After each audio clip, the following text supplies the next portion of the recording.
Satellite communication সিস্টেমের সুবিধা। HSC ICT দ্বিতীয় অধ্যায়ের আলোচনার বিষয় স্যাটেলাইট কমিউনিকেশন সিস্টেমের সুবিধা। এক, বিপুল পরিমাণ ডেটা আদান প্রদান করা সম্ভব। দুই, পৃথিবীর এক প্রান্তে বসবাসকারী লোকজন অন্য প্রান্তে বসবাসকারী লোকজনের কাছাকাছি থাকতে পারে। তিন, প্রতিরক্ষা ব্যবস্থায় গুরুত্বপূর্ণ ভূমিকা পালন করে থাকে। চার, প্রাকৃতিক বিপর্যয়কালে যখন সব ধরনের যোগাযোগ ব্যবস্থা অচল হয়ে পড়ে তখন স্যাটেলাইট যোগাযোগ ব্যবস্থার মাধ্যমে তথ্য আদান প্রদান করা যায়। পাঁচ, আবহাওয়ার পূর্বাভাস দেওয়া সম্ভব। ছয়, voice calling, video calling, radio, television channel, internet, fax ইত্যাদি সেবা পাওয়া যায়। সাত, একটি মূল্য সাশ্রয়ী ব্যবস্থা। এর মাধ্যমে স্বল্প মূল্যে বিশ্বের বিভিন্ন স্থানে লং ডিস্টেন্স কল করা যায়। স্যাটেলাইট কমিউনিকেশন সিস্টেমের অসুবিধা।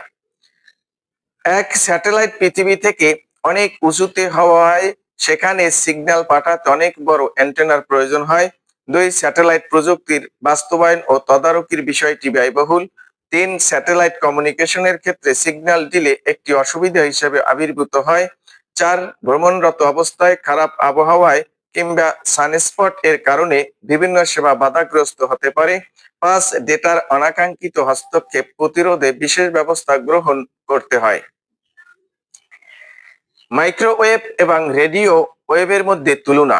মাইক্রোওয়েভ আসলে এক ধরনের রেডিও ওয়েভ, কেননা দুই তরঙ্গেই ফ্রিকোয়েন্সি সীমা 300 গিগাহার্টজ পর্যন্ত বিস্তৃত। মূলত মাইক্রোওয়েভ হলো উচ্চ ফ্রিকোয়েন্সি রেডিও তরঙ্গ যার কম্পাঙ্ক সেকেন্ডে 1 গিগাহার্টজ বা 1 গিগাহার্টজ এর বেশি হবে। এ কারণে মাইক্রোওয়েভ তরঙ্গের ব্যবহারগুলো রেডিও তরঙ্গের জন্য প্রযোজ্য হবে। স্যাটেলাইট মাইক্রোওয়েভ এর সাথে টেরিস্টেরিয়াল মাইক্রোওয়েভের পার্থক্য। Satellite microwave. এক, স্যাটেলাইট মাইক্রোওয়েভ পদ্ধতিতে উপগ্রহের সাহায্যে পৃথিবী থেকে প্রায় 2230 মাইল উপরে জিও স্টেশনারি অরবিটে ট্রান্সমিটার ও রিসিভার বসানো বা স্থাপন করা হয়। টেরিস্টেরিয়াল মাইক্রোওয়েভ। টেরিস্টেরিয়াল মাইক্রোওয়েভ পদ্ধতিতে ভূপৃষ্ঠের ট্রান্সমিটার ও রিসিভার বসানো বা স্থাপন করা হয়। দুই, স্যাটেলাইট মাইক্রোওয়েভ একসঙ্গে একাধিক দেশে কভারেজ প্রদান করা যায়। দুই, টেরিস্টেরিয়াল মাইক্রোওয়েভ এই পদ্ধতিতে শুধুমাত্র একটি দেশেই কভারেজ প্রদান করা সম্ভব। স্যাটেলাইট মাইক্রোওয়েভ এই পদ্ধতিতে ট্রান্সমিটার ও রিসিভারের মধ্যে বাধা তৈরি হওয়া সম্ভব নয় বলে সিগন্যাল বাধা প্রাপ্ত হয় না। অপরদিকে টেরিস্টেরিয়াল মাইক্রোওয়েভ এ ট্রান্সমিটার ও রিসিভার এর মধ্যে কোনো বাধা তৈরি হলে সিগন্যাল বাধাপ্রাপ্ত হয়।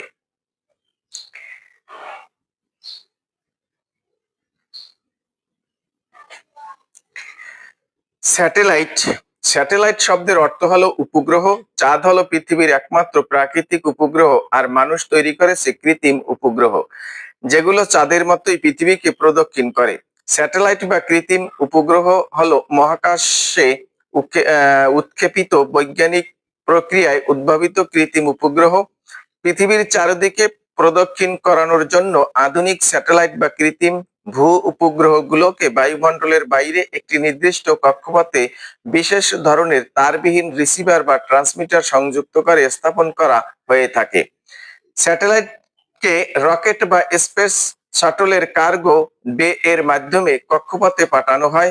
মহাকাশ প্রযুক্তি বিকশিত হওয়ার পর শত শত স্যাটেলাইট কৃত্রিম উপগ্রহ মহাকাশে উৎক্ষেপণ ও কার্যত ব্যবহৃত হচ্ছে। স্যাটেলাইটের কক্ষপথ বা অরবিটের উপর ভিত্তি করে চিহ্নিত জিও স্টেশনারি ও পোলার এই দুই ধরনের স্যাটেলাইটের মধ্যে প্রথমটি বহুল ব্যবহৃত।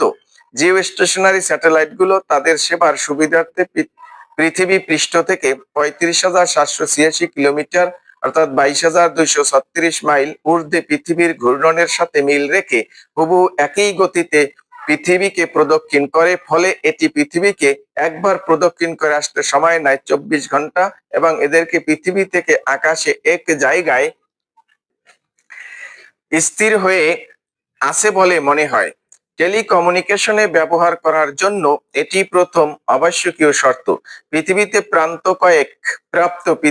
প্রাপ্ত কয়েক ধরনের স্যাটেলাইটের মধ্যে রয়েছে weather satellite, communication satellite, navigation satellite, earth observation satellite, military satellite প্রভৃতি। স্যাটেলাইটের সাধারণ গঠন। স্যাটেলাইটের শরীর ধাতু সংকরের ফ্রেম দিয়ে তৈরি, যা সাধারণভাবে বাস নামে পরিচিত। স্যাটেলাইটের সকল বিশেষায়িত যন্ত্রপাতি এর অভ্যন্তরে স্থাপিত থাকে। প্রত্যেক স্যাটেলাইটে শক্তি সংরক্ষণের জন্য ব্যাটারি ও সোলার সেল থাকে। এর পাওয়ার সিস্টেম প্রসেসকে পৃথিবী থেকে সর্বদা মনিটর করা হয়। স্যাটেলাইটকে নিয়ন্ত্রণ এবং এর বিভিন্ন সিস্টেমকে মনিটর করার জন্য এতে একটি অনবোর্ড কম্পিউটার সংযুক্ত থাকে।